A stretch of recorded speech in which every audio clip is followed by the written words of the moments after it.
Bonsoir à tous, ici Shamar Saint, bienvenue dans votre JT signé InfoMojo. Jeudi soir, chaos à Paleto. Les groupes Six Block et DV ont envahi le parking du Willy's, armés jusqu'aux dents, pour revendiquer la prise de contrôle de la ville. Après de violents affrontements face au SASD et au SASP, tous les assaillants ont été arrêtés et placés en cellule. On regarde tout de suite les images.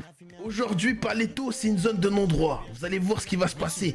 Chaque flic qui va venir ici, chaque chicken, comme il disait mon pote Justice, va sortir avec un plomb dans le cul. On n'oublie pas jamais les poteaux morts. Nous, on est des anti-suceurs de bites. Et on n'a jamais sucé de bites dans cette ville. ASB, ma gueule. ASB, On te laisse en croix. On te laisse en croix. Sport Justice, sa grand-mère. Autre dossier brûlant, l'interception mouvementée du convoi de Monsieur Vance, récemment reconnu coupable de lourdes charges et condamné à la réclusion à perpétuité. Dans la soirée du 6 août, deux individus dont Paolo Benavides de Alva à visage découvert ont pris deux agents du SASP en otage pour exiger sa libération afin de régler une dette envers le détenu. Après une longue course-poursuite neutralisée par le SASP au niveau du barrage, les deux braqueurs ont fini par se rendre, pris au piège.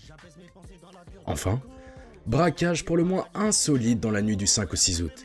La flic à banque de la route 68 a été prise d'assaut par des malfaiteurs déguisés en lutins. L'un des otages revient sur cette scène surréaliste. On l'écoute. On a été forcé à porter ces costumes-là, les mêmes que les braqueurs.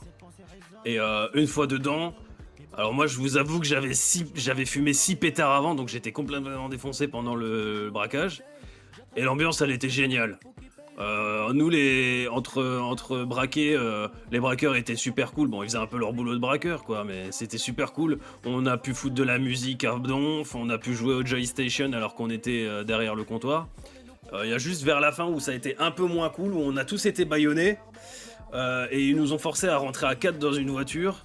La voiture était piégée d'après leur dire et on devait foncer et si on s'arrêtait la bombe explosait, donc en fait on a foncé à fond la caisse. Au début on n'a pas été poursuivis mais sauf qu'en fait on pouvait pas s'arrêter et du coup à un moment donné on a recherché les flics pour qu'en fait on demande de l'aide tout simplement. Et c'est la fin de ce JT. Merci à tous de vous avoir suivis. Passez une bonne soirée.